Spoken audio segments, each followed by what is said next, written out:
UNCW baseball sweeps Asheville over the Easter break. Softball struggles continue versus Drexel. And men's hockey is in the studio to talk about the historic season. All this and more, folks, so stay tuned because I'm Miranda Fabian. And I'm Will Oakes, and Seahawk Central Sports starts right now. Baseball had a 3-game sweep over UNC Asheville during Easter weekend. The Seahawks have won 9 of their last 11 games, giving them a record of 21-8. They'll be looking to continue their hot streak April 8th through the 12th as they host NC State and William & Mary right here at home at Brooks Field. Softball struggles continue as they lost 2 out of 3 games to Drexel over the break. They'll look to bounce back on their upcoming road trip where they will visit Coastal Carolina, James Madison, and North Carolina.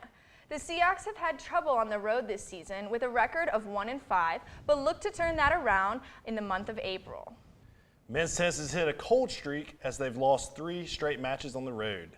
These losses have dropped their season record to 9-7. They look to redeem themselves in their last match of the regular season at home versus Georgia State on April 12th. Women's tennis is on fire right now, winning 5 of their last 6 matches. They are coming off a road loss to Charleston, which leaves their record at 8-7.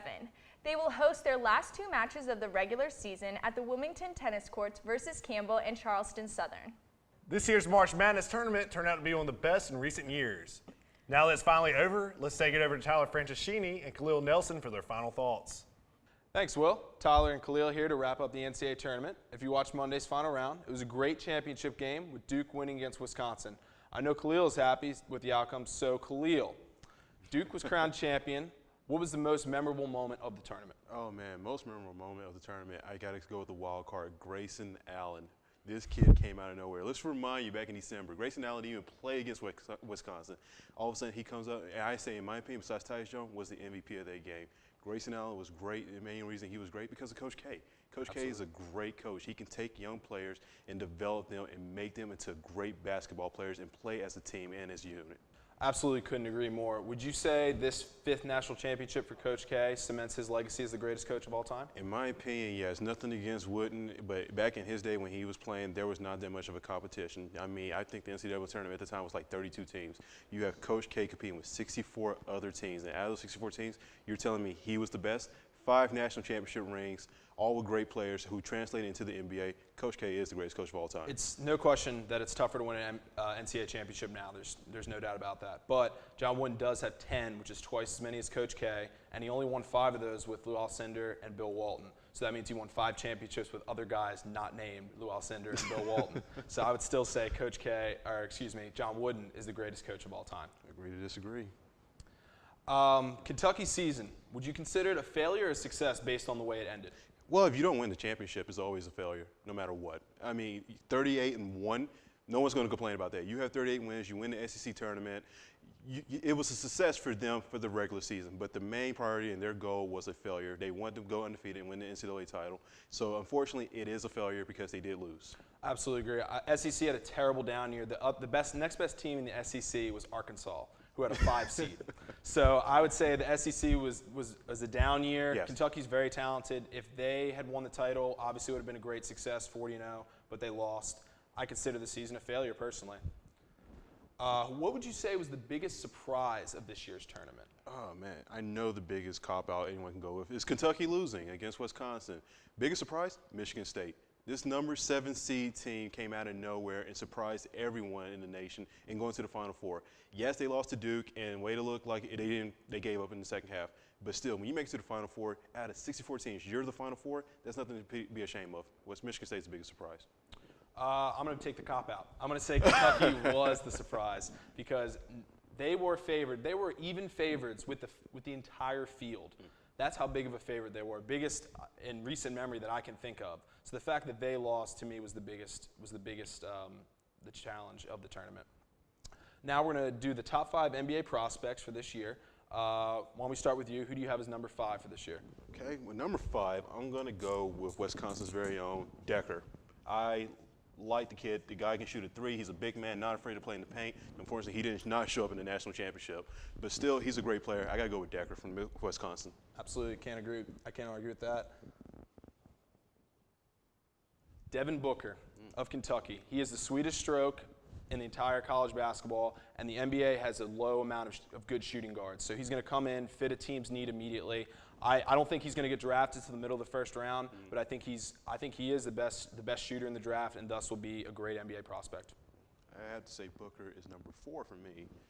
I agree, he's a great shooter. He plays on a great Kentucky team. He has all the skills we can translate into the NBA. I say he's number 4. This is my guy, D'Angelo Russell.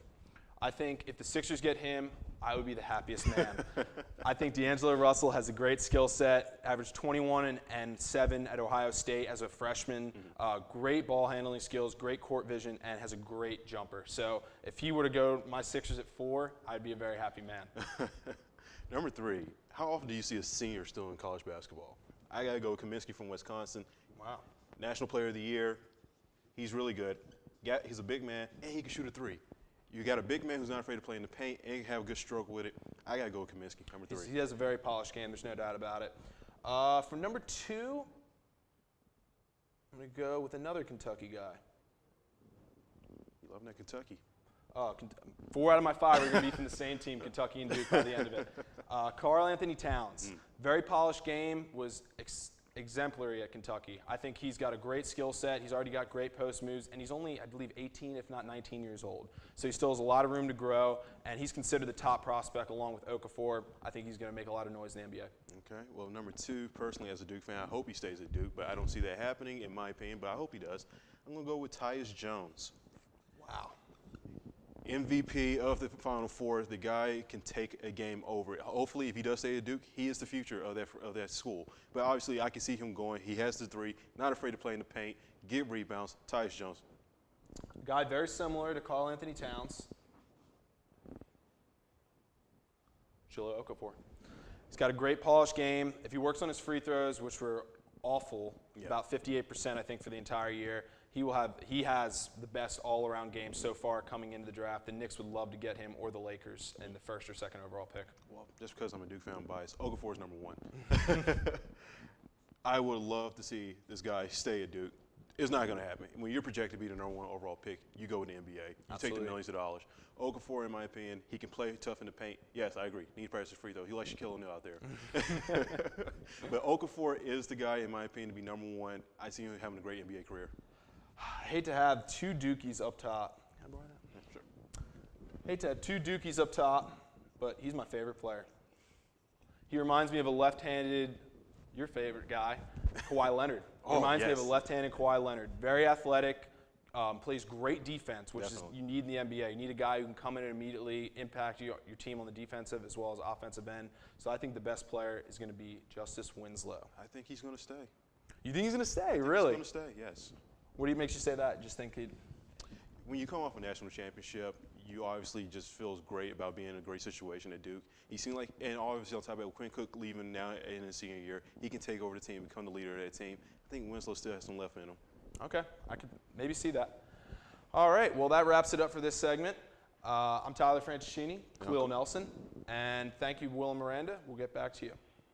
Thanks, guys. We also have 3 special guests in the studio from the men's hockey team. Let's take it over to Sonia Gonzalez to hear about their historic season for UNCW hockey. Thanks, Miranda. I'm here with Gino Lamanna, Nick Lanker, and Tyler Evangelist, 3 players on the UNCW men's ice hockey team. They just had a historic season, making it to the ACHA Men's Division III National Championship. Can you guys tell us about your season and some of the ups and downs you've had? We finished the year 19-7-1, which was one of the best records in its 10-year existence. We started the year off a little rough, actually. I think we went 0-4, maybe 0-5, something like that, if they could correct me. And we backed that right up with, I think, 12 wins in a row, entering Christmas time with like a 12-3 or 4 record, something like that. And we really turned it around from there. We had a couple overtime wins. Were huge at home. I think one of the biggest factors that helped us out were the fans, honestly. We sold out almost every single one of our Friday night home games. It's a hard place to play in for away teams. They're definitely one of the reasons that we did as well as we did. We hope to have the same thing next year. That's really, I think, our biggest home ice advantage for us. They get into the other team's heads pretty well, and they're fun to play in front of. So. So you guys had to win 2 games in regionals to advance to nationals. Can you tell us about those games? Yeah, we played 2 teams, University of Central Florida and Miami. Both teams historically were powerhouses kind of in the South. UCF in particular, they've been to nationals 10 years in a row, honestly. They were ranked number 3, we were ranked number 8 going in. We were the underdogs by far. Nick will talk a little bit more about that game, but we played in front of a home crowd for them. We played at their home rink. You know, they had 400 pretty loud fans. Everything was really stacked up in their favor. Nick had a great game. I think he had 60 saves that game for an overtime win, but he can kind of talk about that in the Miami game. Yeah, it was a really good game. It was fast-paced. They were a very good team, and they outshot us by double the amount of shots that we had. We just found a way to get some garbage goals, and that really helped us out. We found a way to get into overtime, and we beat them in overtime. And then in the second game, Gino Lamana had a very good game. He was able to get a hat trick and send us to nationals. That's awesome. So you did make it to nationals. Yeah, Can we you tell us did. about that? Nationals, it was a 5-day event in Alabama. It took up our entire spring break, so that's where we were. We weren't in Cancun or somewhere like that. We were playing hockey, which is where most of us would rather be. Yeah, in Alabama, we played the best teams in the country. We played Hope, who was ranked number 2 going in. We had a great game with them, just came up a little short in the third period. Played Bryn Athyn, who was ranked number 5. And like I said, we played tough games with the first 2 teams, and we unfortunately lost the first 2 games, and we were knocked out of group play, and then we played Northern Colorado. But overall, it was good hockey. We got to see the best teams in the country, and we're definitely looking to make the run back to nationals next year. We expect the same thing. So tell us more about then your expectations for next year, since you'll all be returning. Yeah, we have a pretty good returning core group. We have us 3, and we have definitely some players coming in next year. We have a lot of buddies that we're trying to get to recruit here. We're basically just looking to build off this year. We had one of the best seasons we've had as a program. We have 3 of the best players and more to come coming in next year. And we're looking to do well next year. Well, good luck. Thank you guys for joining us, and congratulations on your season. Thank you. Send it back to Will and Miranda. Thanks, guys, and congratulations on a great season. Tune in next week for more UNCW sports highlights. As always, I'm Miranda Fabian. And I'm Will Oakes, and remember, win, lose, or draw, it's always a great day to be a Seahawk. Have a great week, UNCW.